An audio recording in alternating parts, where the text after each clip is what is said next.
Hello, this is my 2022 Triumph Speed Twin, and today I just want to talk about tuning the bike. There's certain things you can do yourself if you have the proper tools. So conveniently, this bike has a OBD reader right here. And if you go online and buy a Bluetooth OBD reader, you can plug that in. The bike has to be on to get full access. Once that's in, if you get yourself an Android tablet, in a program called TuneECU, only works with Android, so get a cheap tablet.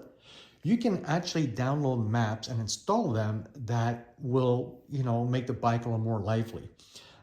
So why would you want to do that?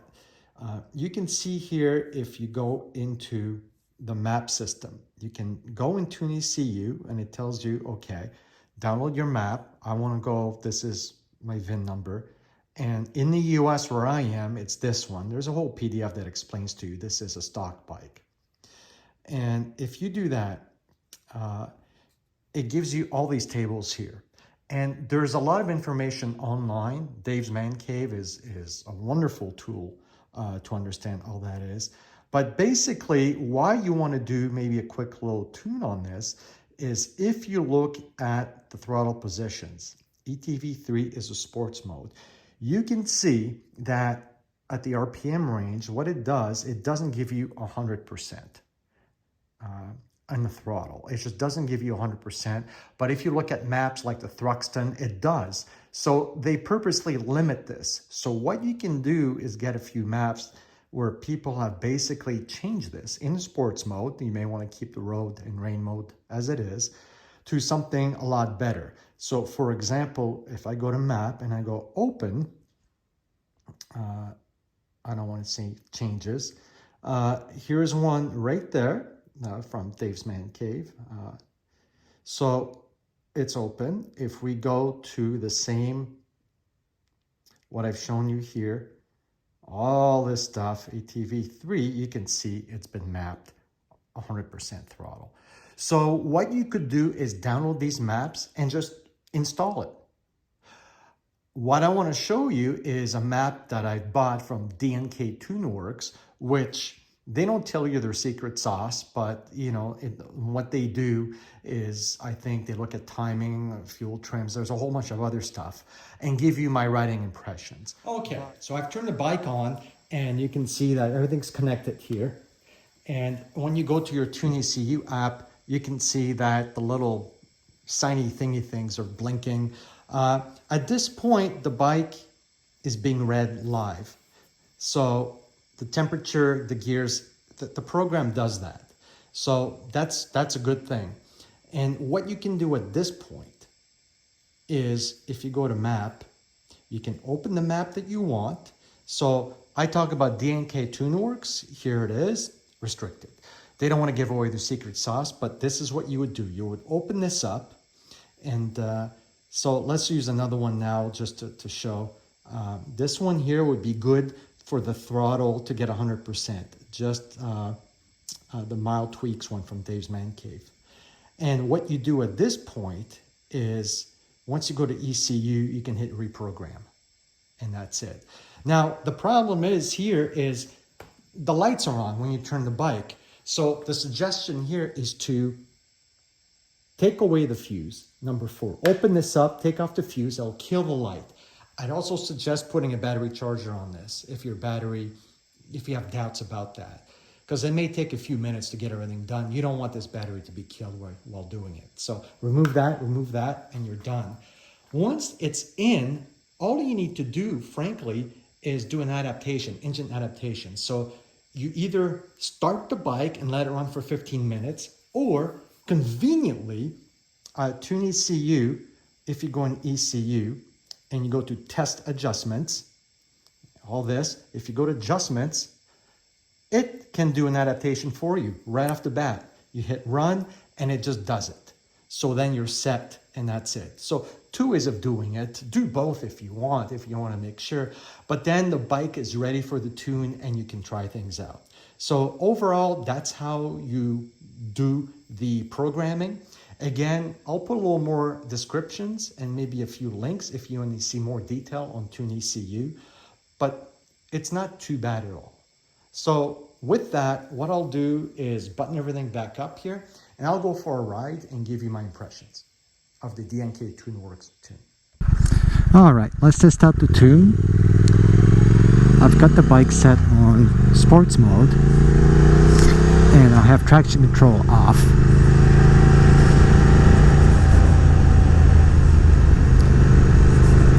So I think there's two things to look for here. It's how does it work? How does it go at low gears? So roads like this. So let's see what we have here. Second gear.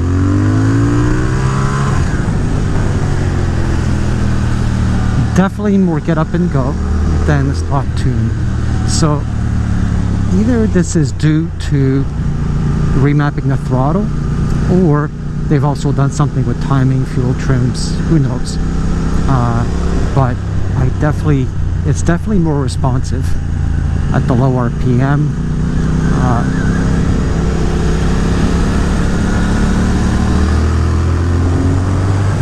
Yeah, gives you a little more. So that's nice. So a little more lively once you get up and go in the gears that I try first, second, third. Definitely if I took off the traction control, everything, I'm sure this thing could wheelie quite nicely.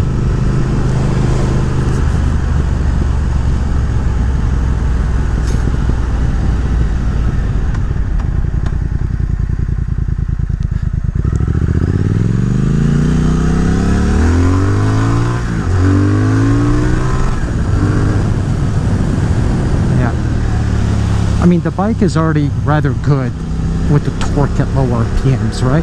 So what the tune seems to do is simply give you a little more. So it just gets up and goes just a little better. Yeah, it's a little easier to hit the RPM stopper as well.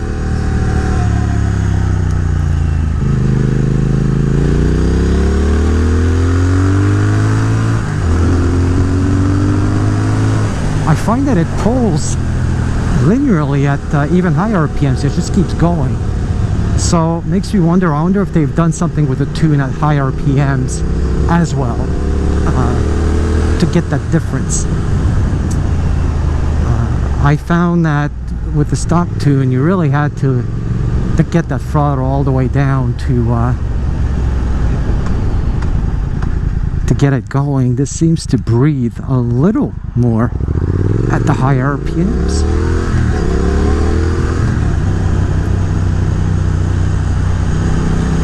And that's something we can see on the highway. Test that out on the highway. Going at speed and then just, you know, passing basically. Doing some pulls just to see how it breathes up there. Do we have anything more than what the stock tune gave us? Okay, let's we can do a little acceleration here. Let's see how it goes.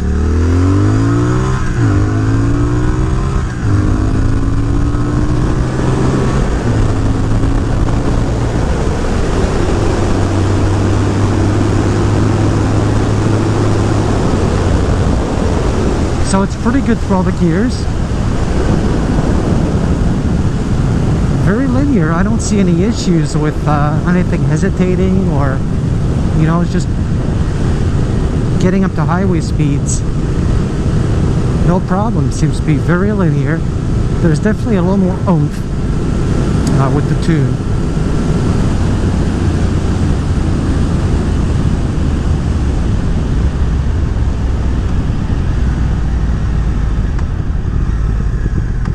So it just makes the bike a little lively. So that was just a little acceleration.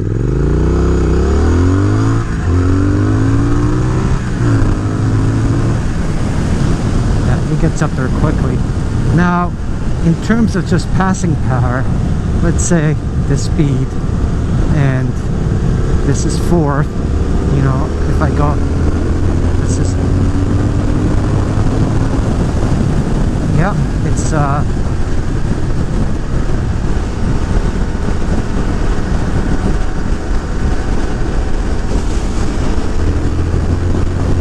fifth.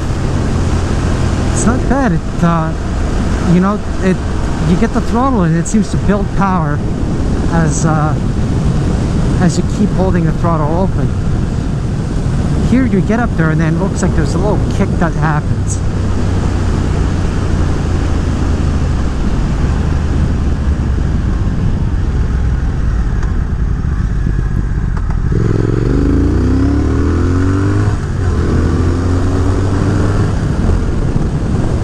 So let's do fifth, and then let's just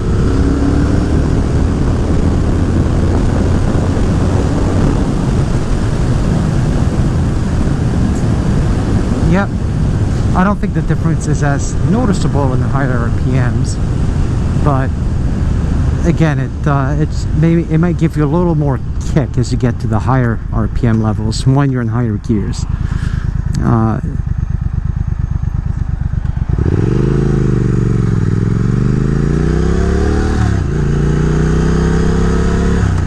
So overall, it's nothing too aggressive. You know, I mean, how much more did these bikes really have, right? To give you. Let's put it this way. It's already pretty good stock. You know, it has seemingly tons of torque at low RPMs to get you going, which is what I like in these bikes. So this seems to amplify that lower RPM torque.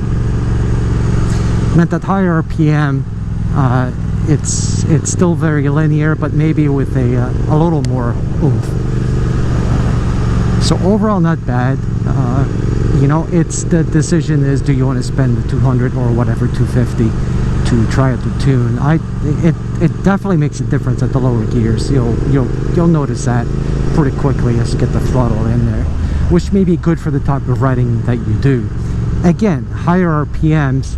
You know, if you want to live in the higher RPMs, this is where a bike like my Yamaha Tracer 9 GT, that's where you want to be. 10,000 RPMs.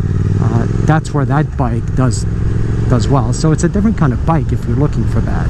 This is not why we bought this bike. It's just to feel that rush of power right off the bat without having to wait 6,000-7,000 RPMs to hit. So all in all, I think the tune does liven up the bike nicely, and you'll feel it, you know, in stop and go traffic in terms of lower gears, and at higher RPMs on the highway. I think you'll feel it just give you a little more oomph when you're giving it throttle to pass. Just but don't expect a sport bike difference here. Anyways, I hope that helped.